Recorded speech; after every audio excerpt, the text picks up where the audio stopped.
April 9. Nakita na nga po ang bangkay ng 2 biktima na nakadampo sa Sitio Udjongan, Barangay Macabud, Rodriguez, Rizal. Nag-match po ang mga fingerprints po ni Richardo Austria, ni Raymar Katikista at saka ni David Tauliao. Pinaniniwalaan po natin na ito nang si David Tanliao ang nagsilbing mastermind at ito tamang si Gong Wenli alias Kelly po ang lumalabas po na mga ng kanyang co-mastermind.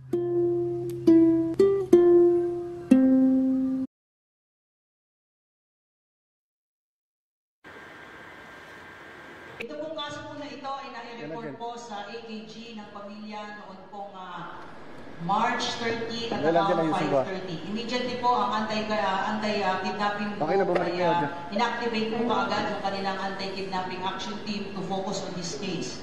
The Chief PNP immediately ordered the activation of a Special Investigation Task Group led by Lieutenant General Edgar Alan Okubo, our Chief PNP for Investigation and Director CIDG, to lead the investigation and supervise the investigation with respect to this case.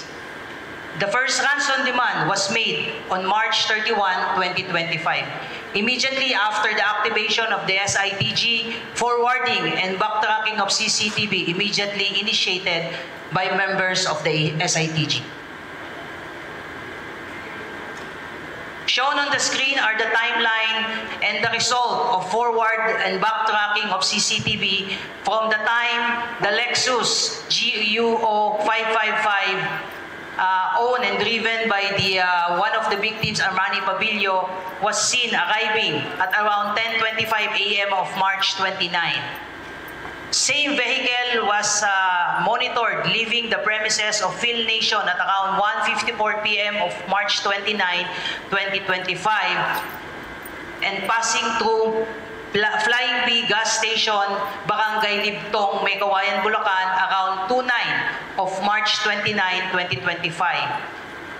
The Lexus was seen passing by Santa Catalina Street and entering Villacor Village around 2:13 p.m. of March 29, 2025. Next. Shown on the screen ay makikita po natin yung sasakyan po ay dumating po dyan po sa may Villacor Village ng around 2:18 p.m. At makikita po doon sa pangalawang video na lumabas po si Armani Pabilio at nakita po siyang naglakad at bumalik po sa sasakyan bago po ito umatras papunta po sa Marta Street. Papasok po sa Marta Street. Makikita po natin aatras po yung sasakyan. Papasok po sa loob po ng Marta Street. Next. Nakita po natin, nakapark po yung sasakyan sa harap po ng number 345 Marta Street ng around 2:21. Thereafter, makikita po natin itong babae po na ito na pinaniniwalaan po natin si alias Kelly na nakipag-usap po sa occupant po ng Lexus before nakita po na bumukas po yung gilid po ng Lexus at pumasok na po si Kelly, although hindi po nahagip ito sa CCTV dahil nag-loop na po yung CCTV. Bago po yung March 29 po na yan, nakita din po si alias Kelly leaving the apartment nung hapon po ng March 28, 2025. Next.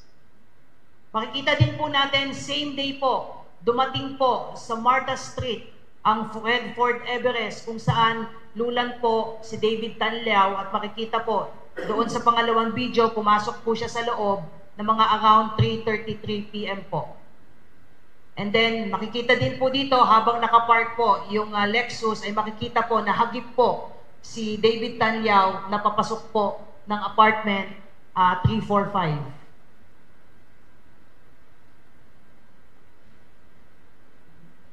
Next. Makikita po around 3:39 p.m. po ng March 29 ay umalis po ang Lexus sa Marta Street po. At na-monitor po siya around 3:37 po. Nagbabayad po siya sa toll booth po ng NLEX Tambubong at iba na po ang nagmamaneho. Ito pong nagmamaneho po na ito ay si Richardo Austria David na po. Next. Na-monitor po natin siyang next na mga around 6:12 ng gabi po ng March 29 kung saan makikita po si Richard Austria na bumaba po sa Lexus at bumili po siya sa loob ng isang convenience store ng wipes at saka bag. And then makikita po na mga around 7 po, nakikita po dyan, ay naglalakad na po siya at pinark na po niya somewhere here yung Lexus at iniwan na po niya. Next. Makikita din po dito sa ating screen na si David Yao. Ito po ay pinaniniwalaan natin si David Yao. Yung Ford Everest po ay nakitang nakapark din po ng mga around from 7 p.m. to 10:37 ng March 29, 2025 po. Makikita nyo naman po sa ating mga timestamp. Next. April 8 po. Na-recovered na po, abandon itong GUO 5555 na pag-aari po ng ating main victim po na si Ginoong Anson Tan. Makikita po dito na around 12:25, advance po kasi ng 1 hour yung CCTV po ng kapitbahay. Nakikita po yan na lumabas po yung Ford Everest po na yan na mga madaling araw po ng April 28 po yan. More or less mga 11:22 po yan. At na-monitor po siyang lumabas po dyan sa may barangay Langka, May Kawayan. Southbound po yan, palabas po ng Bulacan AOR. Ayun po yung sasakyan niya. At the following day po, April 9, nakita na nga po ang bangkay ng 2 biktima na nakadampo sa Sitio Udjongan, Barangay Macabud, Rodriguez, Rizal. Next. Backtracking po ng CCTV po natin ay dahil nakita po natin, nandun po nagpunta yung Lexus. Nakita po natin ito po si Richardo Austria at mapapansin nyo po na yung suot po niyang sombrero nung pumasok po siya doon sa isang convenience store bago po niya iwanan yung Lexus ay pareho po ang suot niya na sombrero na nakinunan po ng March 16 at kasama po niya dyan si Raymart Katikista. Nagkaroon po ng insidente po dyan kung saan nabangga po nila itong gate po ng kanilang kapitbahay at napicturan po sila dyan ng kanilang kapitbahay. Next. Ito po ang nag-udyok po sa atin para mag-implement po tayo ng search warrant on April 16 at base po sa result po ng ating search warrant ay nag-match po yung sapatos po ni Ginoong Pabilio, pati na rin po yung sapatos as confirmed ng kanyang pamilya. Na-recover din po natin yung sapatos ni Ginoong Anson Tan as confirmed by the family. Nakita rin po natin yung postal ID ni Ginoong Richardo Austria, pati na rin po ang isang receipt ng Palawan Express kung saan ang sender po ay si Ginoong Austria. Ito po yung bahay kung saan nakita po natin na nakapark po dyan sa may harapan yung Lexus na pinakita po natin kanina. At ito pa rin po yung ibang mga na-recover po natin during the implementation po ng search warrant at iba-iba pong plaka na makikita po natin, pati na rin po itong mga bonnet at pati na rin po itong mga helmet. Maliban pa po dito sa mga articles po na subject po ng ating search warrant. April 18 po, nahuli na po si Ginoong Richardo Austria and Raymart Katikista during hot pursuit operation conducted at Purok sa Buton, Barangay 4, Rojas, Palawan. Na-recover din po yung Ford Everest NEJ 735 kung saan ito po ang ginamit sa pagtapon po ng bangkay ng 2 biktima sa Rodriguez, Rizal. Nakita po siya at na-recover dyan po sa may Isitan Recto on April 18, 2025. The following day po, April 19, ay sumurrender po si Ginoong David Tan and he executed an extrajudicial confession with the assistance of his lawyer admitting his participation sa pagkidnap at pagpatay kay Ginoong Anson Tan and his driver Armani Pabilio. The same day po, April 19, ay nagsagawa po tayo ng inquest proceeding presided by the Special Assistant State Prosecutor po ng Department of Justice sa opisina po ng AKG.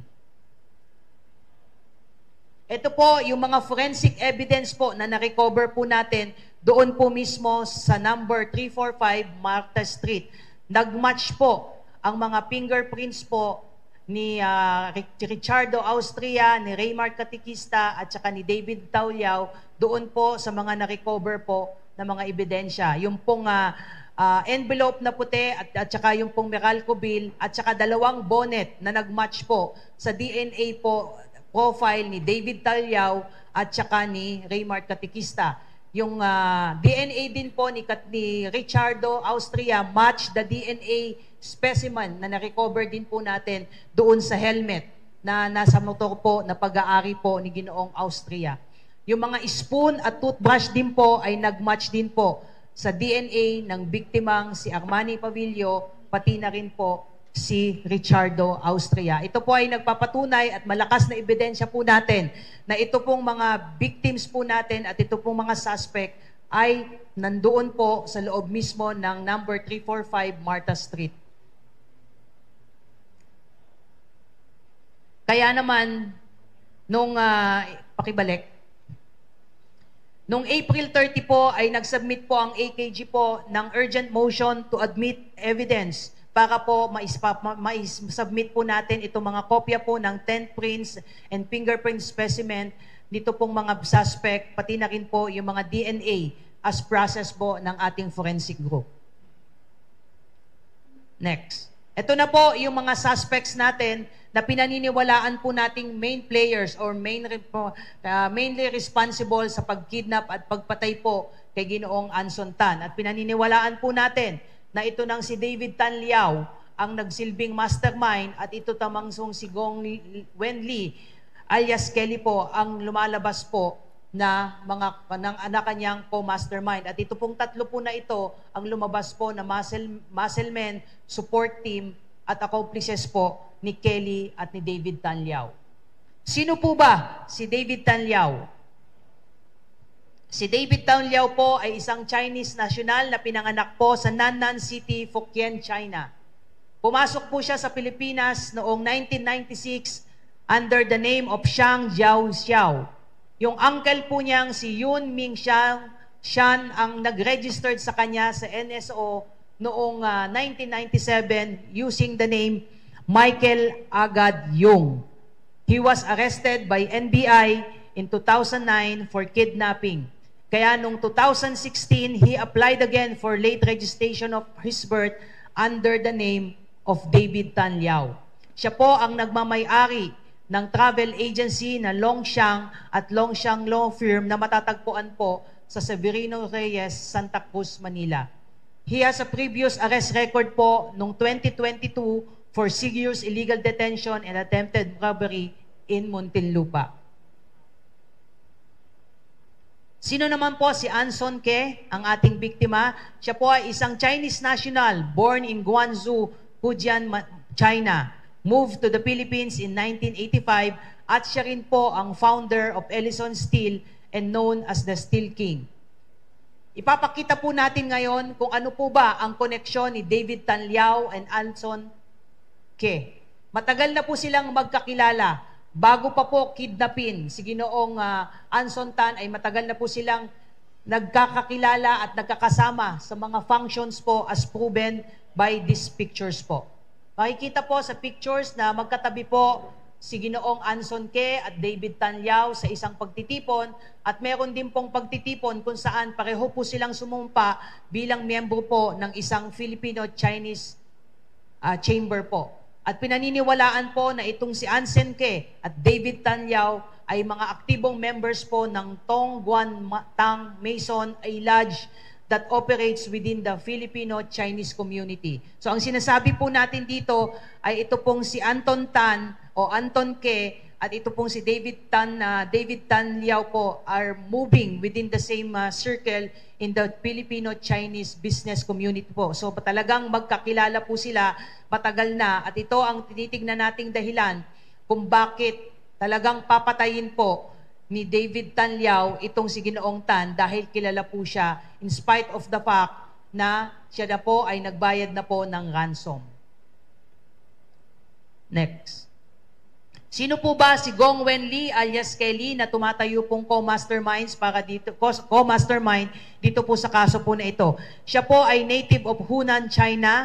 Siya po ay na-charge ng kidnansom sa kidnapping po ng isang Xiao Ying Q, Chinese national, noong pong September 2022 sa Balibago, Angeles. She was arrested in 2024 but later released pursuant to a court order after posting 300,000 cash bond for her provisional liberty. Siya po ang ginamit ni David Tan Liao para i-lure po itong si Ginoong Anson Tan. Nagkaroon po ng exchange of text messages. Ito pong si Kelly at si Anson Tan bago po na-lure or na-entice po ni Kelly na pumunta po si Ginoong Anson 45 apartment sa Mark Jonin Lin. Ito pong si Richardo Austria, Richard Tan at si Katikista ang kanilang mga accomplice nung kanilang pinatay at itinapon ang mga bangkay po ng biktima noon na natagpuan noong April 9, 2025. Ayan po yung patunay na ito pong si Austria at si Katekista ay nandun po mismo sa bahay nung number 345 ilang linggo bago po dinala po doon at doon hineld captive at pinaniniwala ang pinatay ang dalawa nating biktima.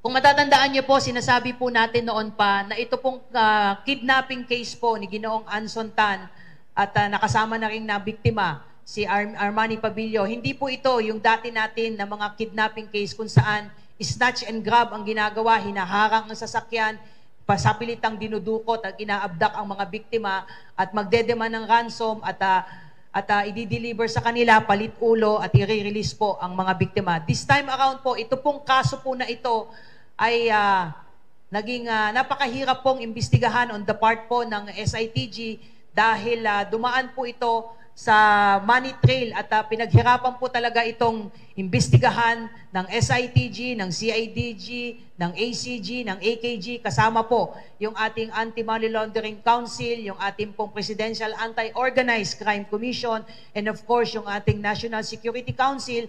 Some of you might be asking bakit po na-involve ang National Security Council. Later on, we will show you one example why the NSC was part of the investigating unit. Nandito po ngayon, nakikita po natin na ang ransom money po na binayaran mula po March 31 to April 8 po to 2025 ay dumaan po sa dalawa pong junket operator po, which is Nine Dynasty Group at yung White Horse Club na nag-ooperate po sa mga majority po ng casinos dito po sa Pilipinas. Hindi lang po dito sa Metro Manila, pati na rin po sa ibang bahagi po ng Visayas. So, yung ransom money po na inutos po ng kidnappers po na i-deliver po o i-deposit po, ang nag-deposit po ng pera ay mismo yung anak po ng biktima na sa Ginoong Alvin Ke. At ginamit din po niya ang kanyang bayaw o yung son-in-law po ni Ginoong Anson Tan, ni Pansel Yang, para po i-transfer. Ito pong mga pera po na ito at dinala po nila at idinaan po nila sa dalawang junket operator, isa po sa Dynasty at isa po sa White Horse, at idinaan po dito po sa mga accounts po na ito. Kung mapapansin niyo po, ang mga date of transaction po, March 31, dito po sa pangalawang account po, ay multiple po ang naging transaction po. April 2, 3, and 4, pumasok po siya sa account JD 9199 at na-identify po natin na ang account owner po niyan is si Deng Zhengji. Ito rin po ay pinasukan din po na account sa pangalan po ni Lin Ning. Pinasukan din po ito mula po kay White Horse, pinasok po sa account po ni Lu Gui bago po niya ito itinransfer using the Dynasty, Nine Dynasty, at ipinasa po pinasa rin po sa kanyang account, sariling account, bago niya po ito ipinasa sa iba, at eventually, ito pong mga accounts, e-wallets po na ito ay ipinasa po sa crypto wallets. Mamaya po ay i-explain maigi po ng ACG at mga representative po ng AMLA kung paano po na i-transfer from one e-wallet to another, ito pong mga pera po na ito, at hanggang mai-transfer po siya sa crypto wallet. So ganyan po ang nangyari po sa pera na ransom. Some of you might be thinking, saan napunta yung pera? So nandito po lahat napunta yung pera from the time ng first demand was made noong March 31, and the last payment was made noong April 8 po ng madaling araw, hoping na i-release po nila si Ginoong Anson Tan. But sadly, after po ibinigay nila ng umaga po ng April 8, ay nawala na po sila ng contact sa mga kidnappers, at hindi na po nila na-contact ito, at hindi na po ito kumontak hanggang mabalitaan na po nila na natagpuan na pong patay ang 2 biktima sa Macabud, Rodriguez, Rizal. So later on, i-explain po ng ACG po kung saan po, paano po, at naging manner po ng pag-transfer. What is significant here is the one I mentioned earlier, na yung isang account po dito, pa-click yung hyperlink. Yung isang account po dito ni Lin Ning, nakasama din po doon sa pinagdaanan din po ng ransom money. Sometime on June 7, 2023, si Ling Nim ay nagpadala po ng malaking amount ng pera through e-wallet kay Ni Jingyu. Ito pong pangalan ni Ni Jingyu ay nag-appear po sa isang newspaper report po published noong February 26, na in-identify po siya as one of the individuals apprehended by the NBI for espionage. Next. Ano po ba ang profile nitong Nine Dynasty? Ang nagmamay-ari po ng Nine Dynasty ay isang Mark Ong, na isang Chino na ang nasa likod ng Nine Dynasty. Ang kanya pong totoong pangalan, Li Duanguang, siguro po pamilya po sa inyo yun. Later po, ipapakita po natin sino po siya. Mula po sa Fujian, China. Lumipat po siya sa Pilipinas noong 1991 at nagtayo po ng maraming kumpanya na related po sa gaming, IT, real estate, and of course, cryptocurrency. Iba-iba pong aliases ang ganyang ginagamit, at ginagamit po niyang front ang ibang mga companies para itago ang kanyang illegal na operation. Ang Nine Dynasty ay hindi po ordinaryong casino. Siya po ay nag-ooperate sa iba-ibang bansa kagaya po ng Cambodia, Japan, South Korea, Thailand, and Vietnam. At ito po ang kanyang mga activities at mga negosyo po. Sugal, pera padala, crypto exchange, at lahat po yan ay dinadaan sa sarili po nilang Nine Dynasty e-wallets na wala pong lisensya mula sa BSP at hindi rin po rehistrado sa Anti-Money Laundering Council. Gumagamit din po sila ng over-the-counter system para itago ang pinagmulan ng pera doon na as proceeds ng mga illicit activities, at doon po pumapasok sa Nine Dynasty Group. Next. Ito po si Li Duanguang alias Mark Ong, na nagkaroon po ng botohan noon sa Senado para po i-approve ang kanyang naturalization. With the vote of 19-1, isa lang po si Senator Risa Hontiveros ang umobject po para siya po ay bigyan ng naturalization po. Even sa House of Representatives na hindi bababa pa ang 200 ang members po ay inapprove po ang application po ni Duanguang for naturalization. Kung matatandaan nyo, no less than our President vetoed this bill on April 11, 2025, citing warnings from national agencies about Wang's character and potential risk to national security. Li Duanguang is the man behind Nine Dynasty Group. Ito po yung ilan sa mga legal actions pong gagawin po natin against Nine Dynasty and White Horse Some of you might be asking po, bakit itong dalawa lamang po ang ating iniimbestigahan? Hindi po natin sinisingle out ang White Horse at Nine Dynasty. It so happened na dito po sa kaso ni Anson Tan at ni Army Pabilio ay sila po ang ginamit na conduit para ipasok po at linisin yung ransom money. At maliban po dito sa kaso po ni Anson Tan ay meron pong mga kidnapping cases in 2024 kung saan the same scheme po ang ginamit na ang pera po ay pinasok po sa Nine Dynasty, ipinasok sa isang wallet at ipinasok sa ibang wallet hanggang ikinonvert po siya sa cryptocurrency. So ito po ang possible po nating action na i-revoke po ang Junket Operators Authority to operate dahil obviously po yung kanyang activities po ay is beyond the authority and license extended to them by the regulatory office of our government. And of course, i-revoke din ang junket agreement with the casino where they are operating. We will also be considering and working for the freezing of assets and confiscation. Kasama na rin po dito yung mga pondong konektado sa kidnap for ransom, money laundering, kabilang na rin po ng digital or virtual assets or commonly known as cryptocurrency. Kukumpiskahin din po natin ang kanilang mga ari-arian, maging ito man ay tangible or virtual, kabilang na po ang forfeiture ng assets o katumbas na halaga nitong kanilang mga ari-arian at mga proceeds na nakuha po sa kanilang illegal activities. For our criminal actions po, pinag-aaralan po ngayon ng SITG, katuwang po ang AMLA, ang pagsasampa po ng money laundering cases laban po sa Nine Dynasty at White Horse at sa lahat po ng personalidad na maaaring sangkot sa pagtanggap, pagpapadala o pag-convert ng ransom money in relation po dito po sa kaso ni Anson Tan. So that ends my presentation. So we will be opening our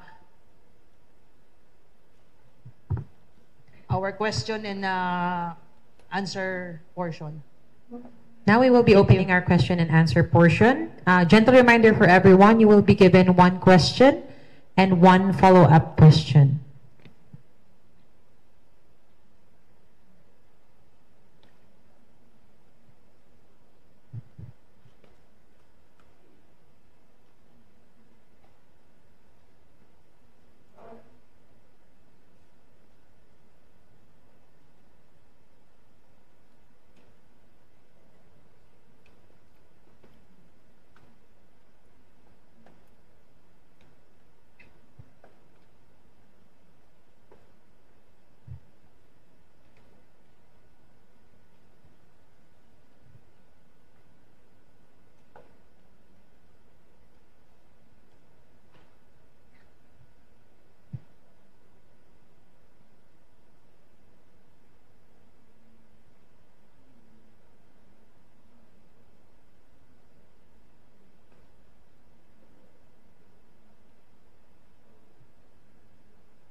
Magandang umaga po, no. Ang pinapagawa ko lang, we want you to see, pagka pinasok po dun sa junket at pinasok po dun sa e-wallet at cryptocurrency, dun po nawawala yung pera because hindi po nila alam. Pagka once you open your wallet, yung mga e-wallet, hindi na kagaya ng banko yan, na kailangan mo makilala yung tao. Wala na po yung know your client. Wala pong ganyan.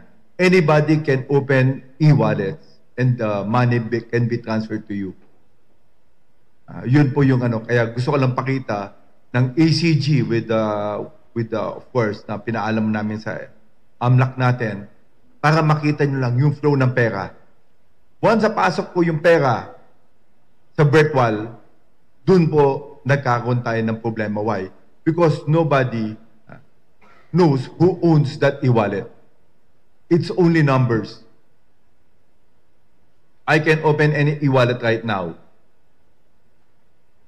kayo pwede po. No need yung telephone number, no need yung email, wala po. Ang problema dito is your risk. But remember, these people will risk. Kasi yung pera naman, hindi naman pinaghirapan nila.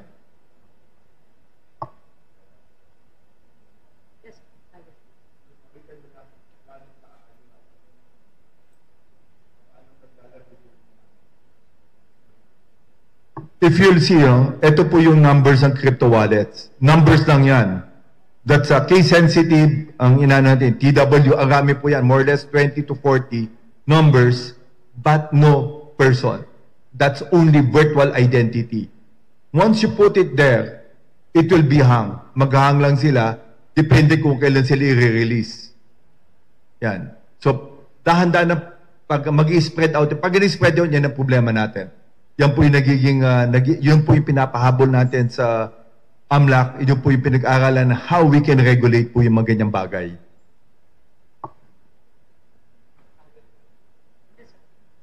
Pinapasok lang, sir.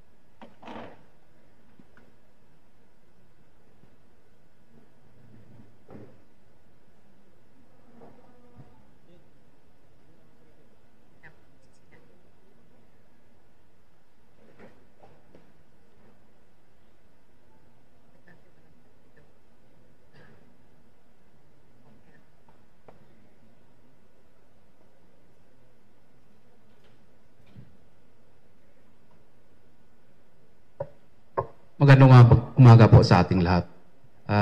I-discuss ko lang po yung flow ng crypto wallet address from the time hinulog ng anak ng biktima ng KFR doon sa crypto wallet address na binigay ng mga kidnappers. So from there, we were able to trace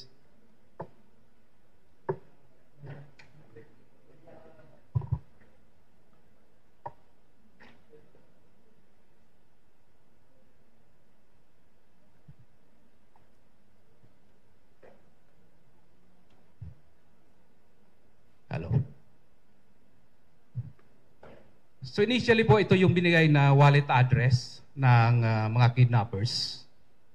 And bago po mahulog dito, since it's a crypto wallet address, kailangan po maganap sila noong mga junket operators within the casino kasi pera pong physical yung hinulog ng anak ng biktima sa kidnapping.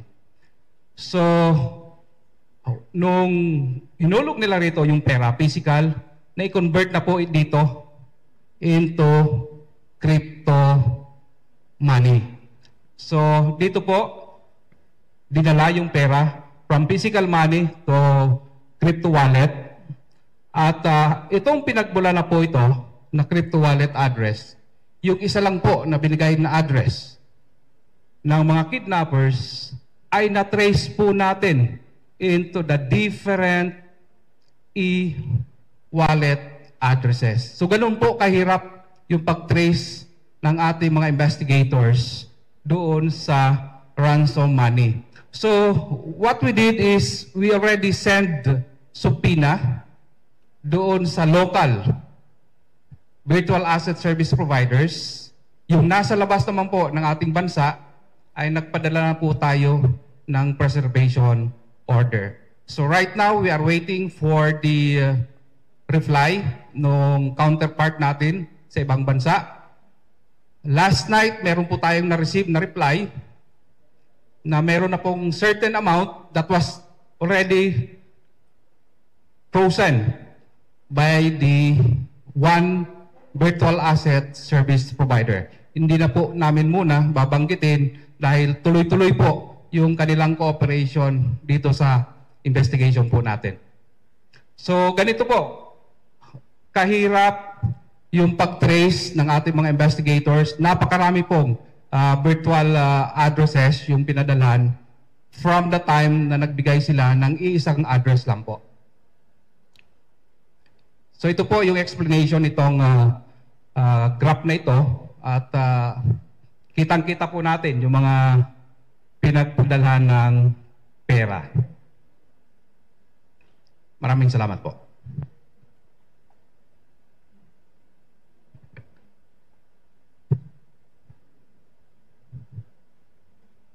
Thank you very much to our Director ACG. Now we will proceed with the question and answer part of our program. We will start with Ms. Leia Ilagan from UNTV, ma'am.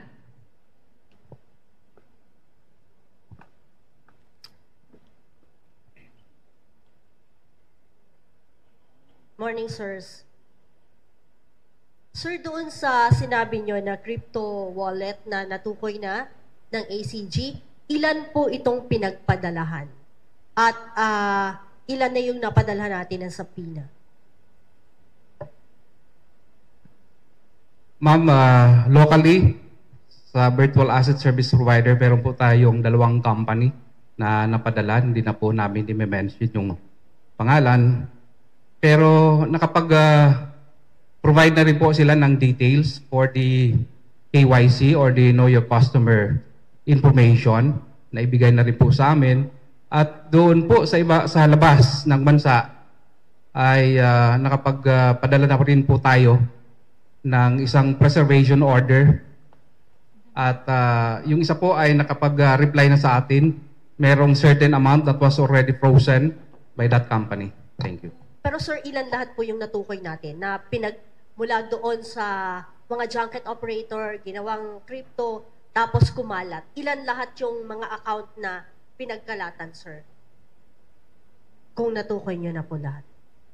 Marami po ma'am, wala po akong exact number, but kung makikita natin sa graph po, napakarami pong pinuntahan yung pera.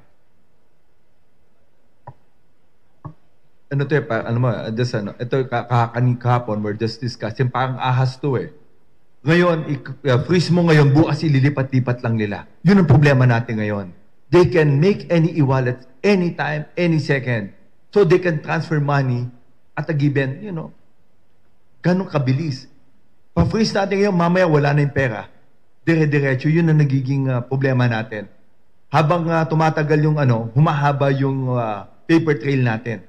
Virtual trail, yan ang nagiging problema na And maybe you can ask yung AMLAC natin, paano lang ginagawa paano natin trinitrace yung pera? How hard it is for them to trace money pagka virtually na.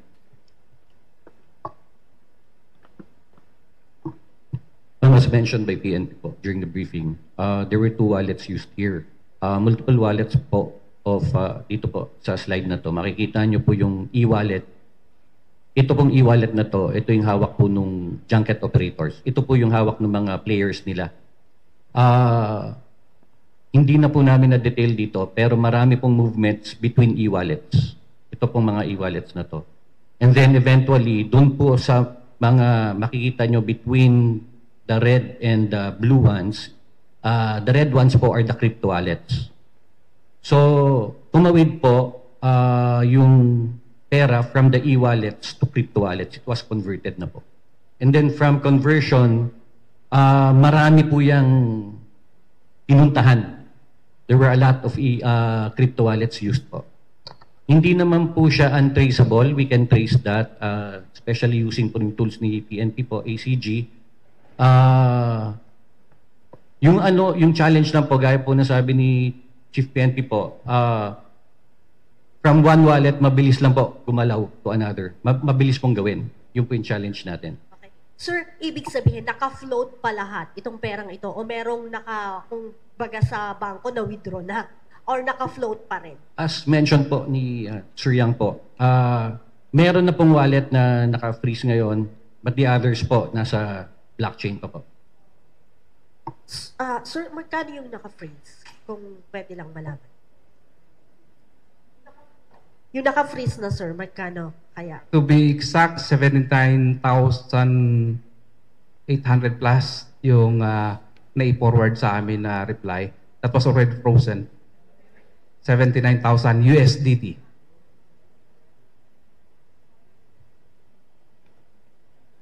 Lahat ito namomonitor sa ibang bansa o merong local? Ma'am, dito po kasi, like what was explained by General Yang po, meron po kasing exchanges dito na hindi registered dito sa Pilipinas po. Meron po silang na-identify na 2 exchanges na registered dito which would allow us to be able to see the KYC po ng mga account holders.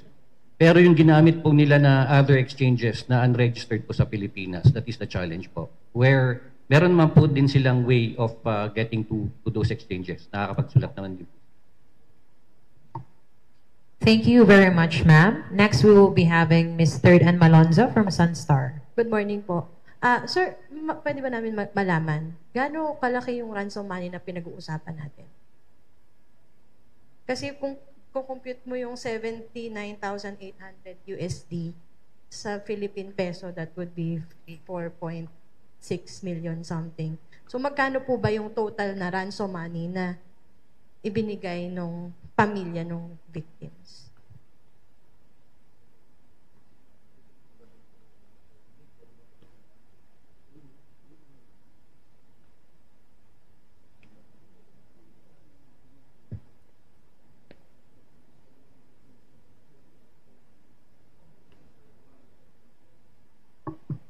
Hindi po muna pwedeng sabihin because it's nasa kaso pa eh.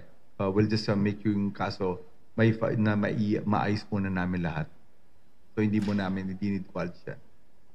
Thank you, sir. And may tinitignan pa ba tayo na ibang mga suspect or ito na yung 5 na pinakita kanina?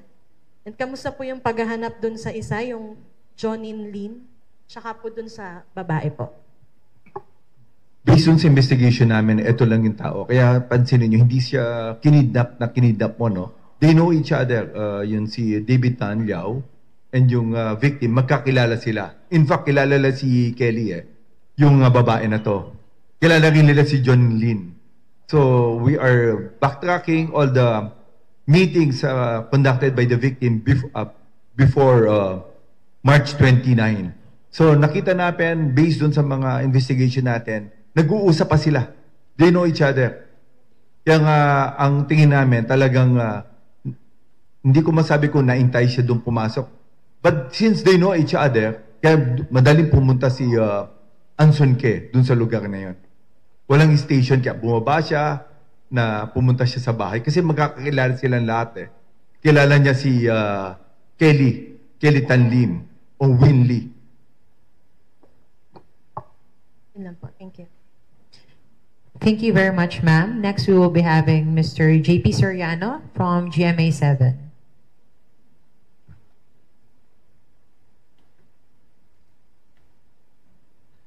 Hi, sir.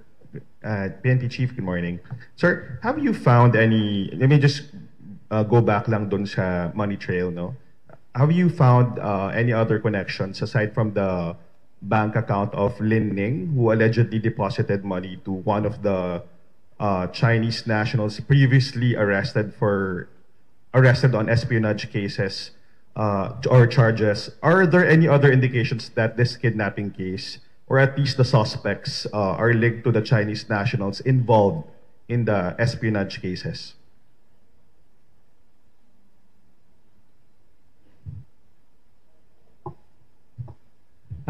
Correction lang po, sir, yung nakita niyo po kanina na pinadala ng isang junket player papunta doon sa naaresto po ng NBI. Hindi po siya ginawa through bank. Ginawa po siya sa isang e-wallet. And sa ngayon po, ang ginagawa po ng AMLAC ay tinitrace po natin kung sino pa ang nakatransact. And ilalatag po namin in the coming days kung sinong mga tao na to. And isi-share po natin yan sa ating Philippine National Police para mag-conduct po sila ng further investigation. Kasi sa ngayon may mga nakita na po kaming mga tao. There are a lot of people na nakatransaction din po, Filipino and foreign nationals. And soon we will share these names to the PNP for them to conduct further investigation, sir. Right, but since you brought it up. Na-mention niyo po yung specifics na yon.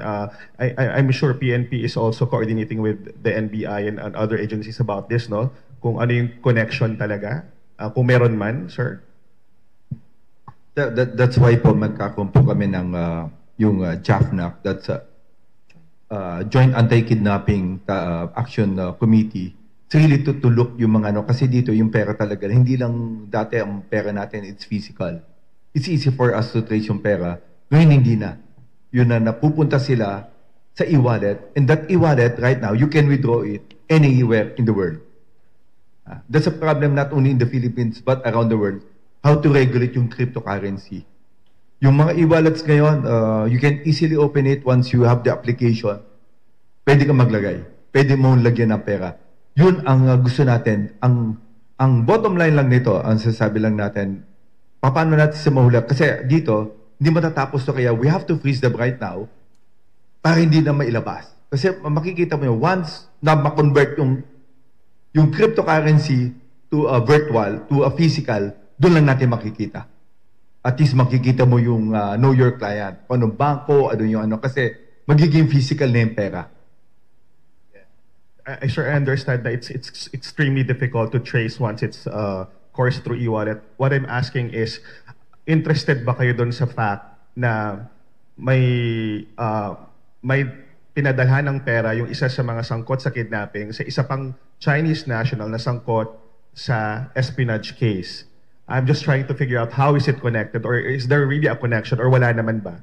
Actually, sir, ang pinapakita lang po ng dito, ang dati, that's when in 2023. That's but ang pinapakita nila, you can use yung mga junkets or yung mga e-wallets in money laundering. Baka pwede, ito pa yung ginagamit nila. In fact, hindi mo matrace yung pera coming from abroad, dinadala dito. Ito lang po yung pinapakita po natin ni General Fajardo na ito po ang nagiging tool for an individual to launder money undetected. That's really ang inano na undetected. Kaya lang sinabi niya, pansinin niyo itong pera na to, napunta dito sa tao na nahuli ng NBI na involved sa espionage. So they can use the money, ang ano natin, baka practically, ito yung umiikot na pera sa atin from fake news kasi pinag-ano, who finance all these mga ano natin, fake news, mga illegal activities here, espionage, baka dito lang umiikot. Maybe coming from abroad, dito dinadala through jackets. Mas madali, remember, we have already a case in 2016 na meron tayong Bank of Bangladesh, no? That's in Bangladesh that they use yung junket for them to bring the money here. It's about, I think, $85 million. So ito na po yung ano, maybe sabi ko natin, it's how we can solve it. Maybe we need to have more laws or regulations. So it's really up to the ano natin, paano natin mapapalakas yung system po natin dito para hindi na magamit as a tool for future illegal activities. Thank you, sir. All the best wishes, PNP. Thank you po. Thank you very much, sir. Next, we will be having a question from Mr. Alfred Dallison of People's Journal.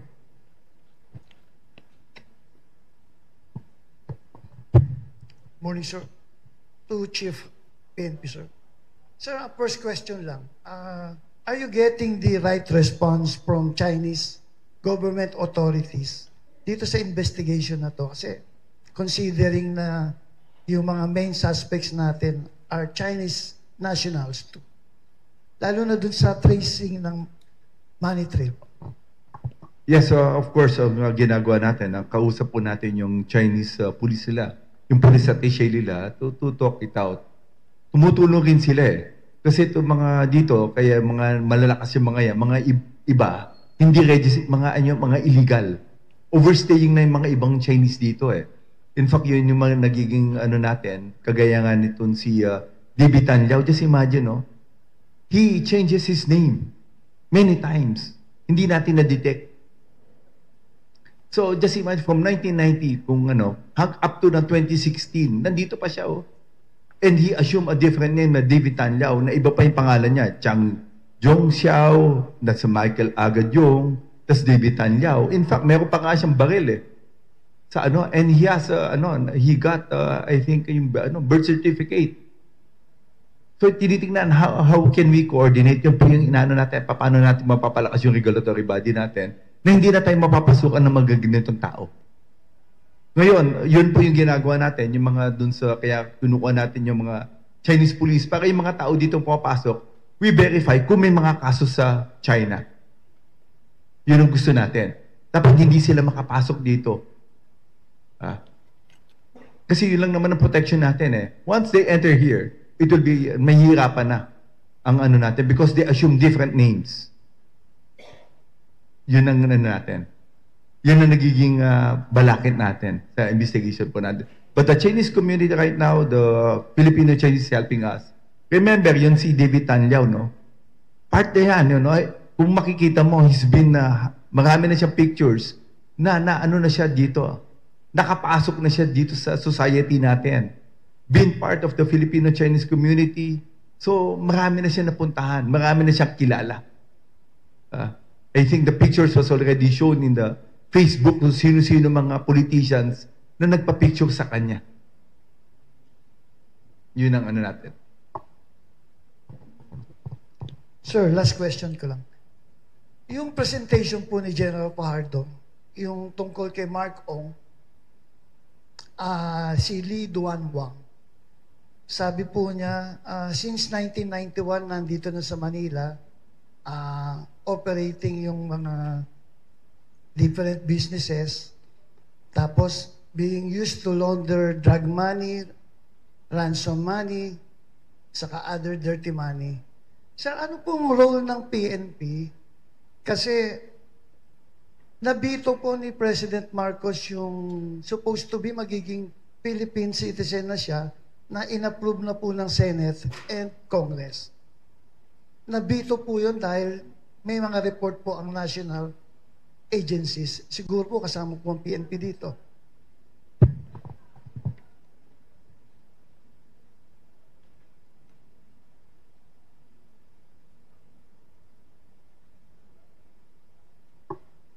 Number one, no, wala po kaming ginagawa. As much as possible, ang ginagawa lang po ng PNP is really to give all the intelligence report to the NSC.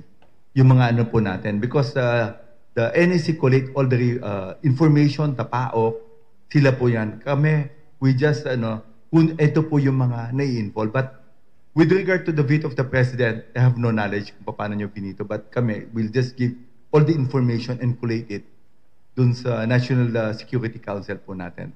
All coming from our Directorate for Intelligence. So last na lang. So there's a possibility na kung hindi po nangyari itong investigation ng kidnapping na to, naging Philippine citizen na po yung isa po na involved sa mga money laundering, yung mga kawawa naman po tayo. No, I cannot answer, but ang sinasabi ko lang dito, it's an eye-opener for us right now to see paano nilolaunder yung pera. Yun po yung ginagawa natin ngayon. Kaya nga sabi ko nga, if you'll see, no, kasi ito naging headline natin, how can we get and yung pera na coming from the kidnapping, dito po pinapasok. Once you put it in cryptocurrency in e-wallet, ito na po ang nagiging challenge. Not only the Philippine National Police, but also, of course, yung Bangko Sentral natin na sa anti-money laundering natin. So, we'll come up with a better system, better protocols, and better regulations and laws that will really stop. As long as there's a tool for us na pwede kang gumawa ng illegal activities, ito na po yung tool nila. Ito tuloy-tuloy po yan. Ang sinasabi lang, it's a big opener for us, and this is really time for the Philippine National Police and other agencies to bolt in and stop this yung mga ganitong bagay. Dapat po, tanggalin po natin ang tempo namin yung gripo. As long nakabukas yung gripo, hindi mo maihinto yan. So we have to stop yung natin, yung tool po nila, yung gripo, para matigil po ang mga illegal activities. Thank you very much, sir. Next, we will be having a question from Quenzel Bacobo from IBC 13.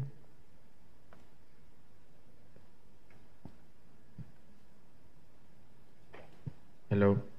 And hello po, good morning po. Ma'am, is it okay to ask po other questions po? Is it okay to ask po? Okay. Sir, in relation naman po dun sa case po ni Johnny Dayang, yung veteran journalist po. Nitong Sabado po kasi meron pong isang journalist dun sa Dapo Presscon na nagsabi na meron daw pong tingin niya, meron daw pong politika sa pagkamatay po ng veteran journalist. Reaction lang po siguro dito, Chief PNP.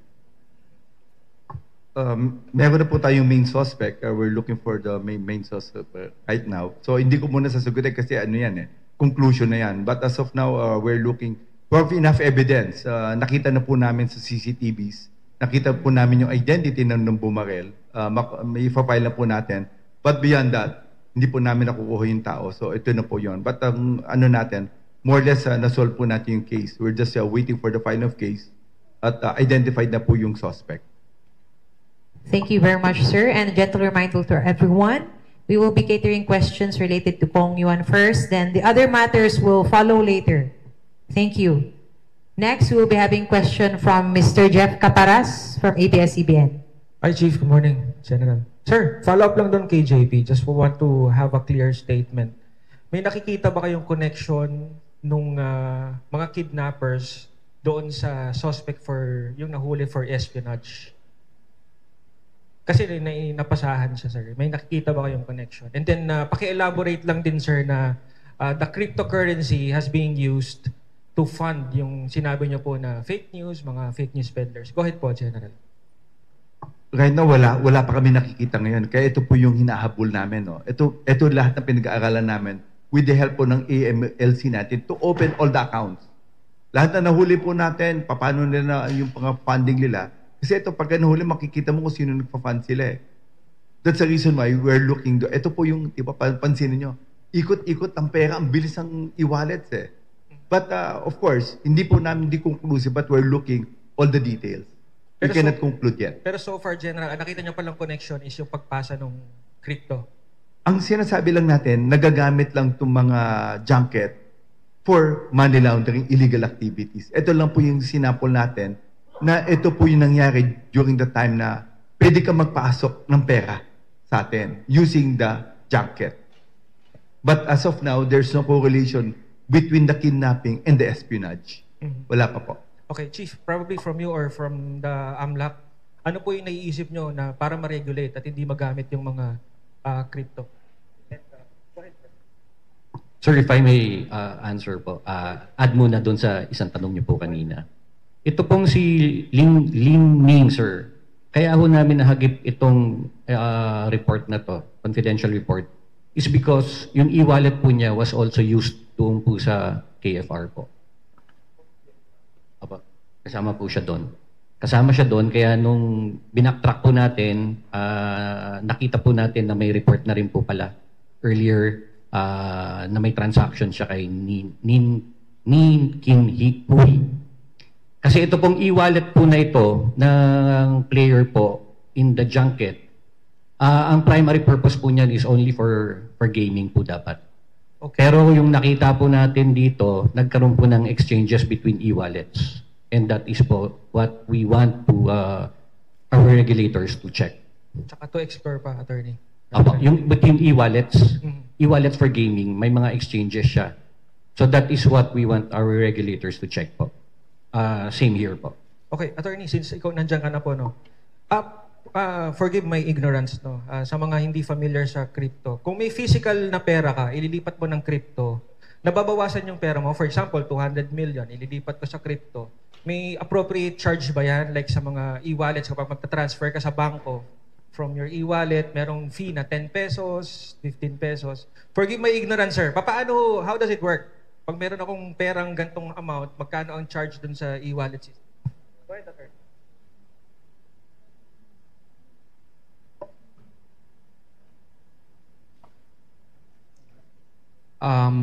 Pagdating sa conversion from physical money to the virtual money,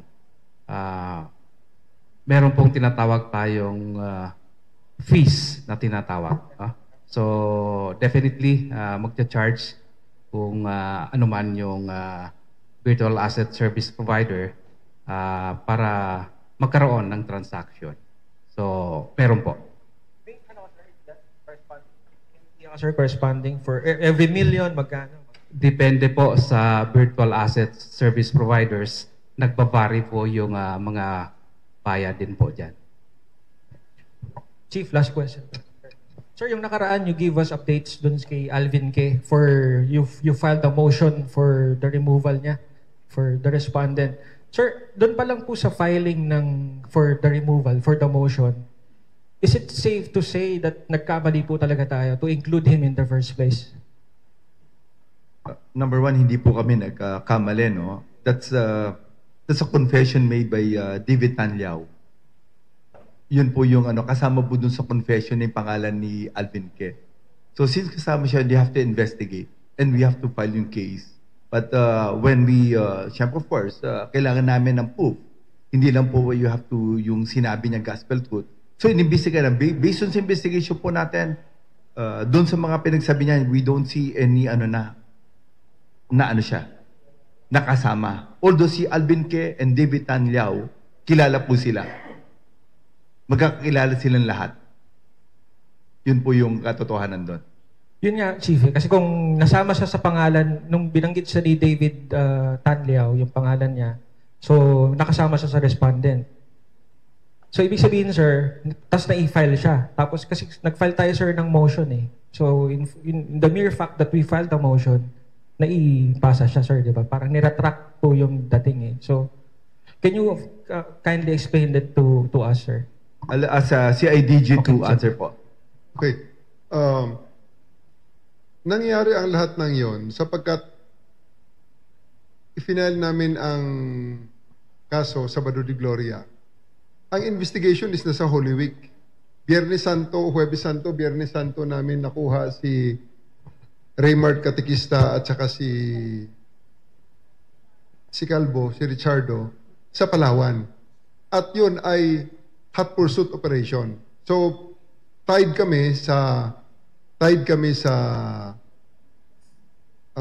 inquest proceedings, Article 125, the infamous Article 125. Alam niyo yun.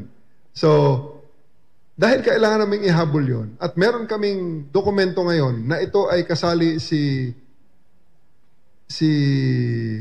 Alvin Ke, nakasama siya doon sa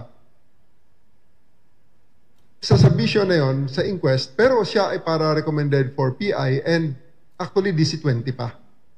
Kaya because at that stage of the investigation, we have to understand na talagang kailangan lahat ng suspect, lahat ng persons of interest ay mailagay sa record. Hindi natin pwedeng absuelto na kaagad, especially so na nandun sa isa sa statement ng isa sa mga sa mga i-inquest natin ay prominenteng lumalabas ang pangalan niya. So, hindi ibig sabihin nun na guilty siya. So, ngayon, minadali rin namin dahil part ng pamilya ito eh. Makakasira tayo ng pamilya pag hindi natin nilinis ng maayos to. So, work overtime. Si Chief PNP mismo ang nagli-lead sa amin sa case conference. Nakakahiyamang aminin sa aming mga junior officers na ang Chief PNP natin ang nagli-lead sa case conference para masigurado na lahat ng aparatos ng PNP gumagalaw linggo ng pagkabuhay, Lunes, Martes, Miyerkules, until na dumating ang punto na solid ang ebidensya, hindi kasali si Alvin Ke. I-withdraw na natin ang ating indictment sa kanya doon in a clear manifestation dito sa prosecution. So, kasama roon, kasabay actually yun ng pag-withdraw rin ng involvement, pag-clear din ng involvement ni Pansel Yang na kanyang bayaw. Nauna lang nung Lunes na sabit si Pansel Yang sa BI dahil Wednesday may isasubmit pang urgent motion or manifestation for admission of additional evidence against doon sa mga naasunto natin. Yung mga forensic evidence galing sa crime lab na alam naman natin din na it takes time para sa examination kaya nagkaroon kami ng final laboratory report para sa fingerprint, para sa DNA, para sa laway nila, at sa mga dun sa bonnet, yung buhok. So, in-examine yon at nakita na ito nga ang ebidensya talaga, urgent manifestation. Ilagay mo na ng Miyerkules, isubmit pa ng Miyerkules, kaya pagka Biyernes, cleared na totally si Alvin Ke. I hope that that clears and maintindihan ano. It's very sufficient to say napaka masalimuot ang investigasyon na to. It took the whole PNP, kasali ang pulis hanggang sa Visayas, nahuli natin ang 2 key players sa Palawan, ang safe house ay nasa Bulacan, umikot sa Rizal ang mga sasakyan, doon idinamp ang katawan ng tao, and so on and so forth, plus ang cryptocurrency, umabot yan hanggang sa international, hanggang ngayon ay hinahabol natin ang mga pera at ganoon kakomplikado ang nakikita natin sa ating investigasyon na ito. Thank you. Thank you very much, sir. Next, we will be having a question from Mr. Kim Salinas from A to Z. Sirs, good morning. Sir, yung 10 million na kasi sir yung reward money natin kay Gong Wen Lee. At dito ba kay John and Lin ay meron ding separated na reward money o magkasama na po sila doon for the 10 million pesos, sir? And second question, sir, ito bang dalawang ito na titrace pa natin na nasa bansa o nasa ibang bansa na ito? Due to the reward money, marami na po ba tayo natatanggap na yung whereabouts na itong dalawang suspect na ito? Thank you, sir. With regard dun sa dalawa, no, yung kay Winley, yung Kelly Tan, nakaano na po yung Bureau of Immigration natin para hindi sila makalabas ng bansa natin. No? Yun po yung sa atin. And in fact, we're talking to dun sa police attaché natin, Chinese, na talagang i-alert rin nila. I think we have already, meron na tayong red notice against these people para ma-alert lahat ng bansa na huwag silang tanggapin. O pagtanggap sa kanila, i-free sila at pabalikin dito sa Pilipinas.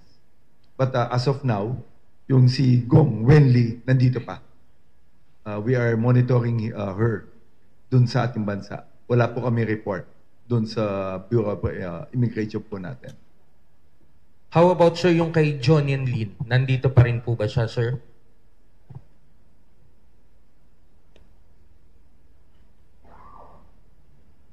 Dun sa kay John and Lin, wala, nandito pa rin.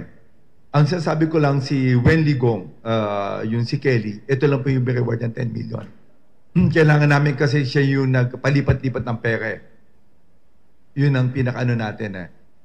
Ito yung pinaka-susi talaga para matapos yung investigation natin. So sino yung pinagdadalhan niya ng mga pera pa? O piniikot lang niya para maibalik niya lang yung pera? They can do that. Make a e-wallet, so many e-wallets, paikutin lang kami. Yun na po yung nagiging problema namin sa crypto. Okay. How about si Johnny Lin, walang reward money because of may participation din sa crime? Wala siyang malaking participation, kaya lang ang inano lang natin. Kasama na siya dun sa inimbestiga natin, but hindi siya yung pinaka-vital sa atin. Ang pinaka-main suspect natin is Gong Wenli and si David Tan Liao. Yun na lang talaga yung primary suspects po natin.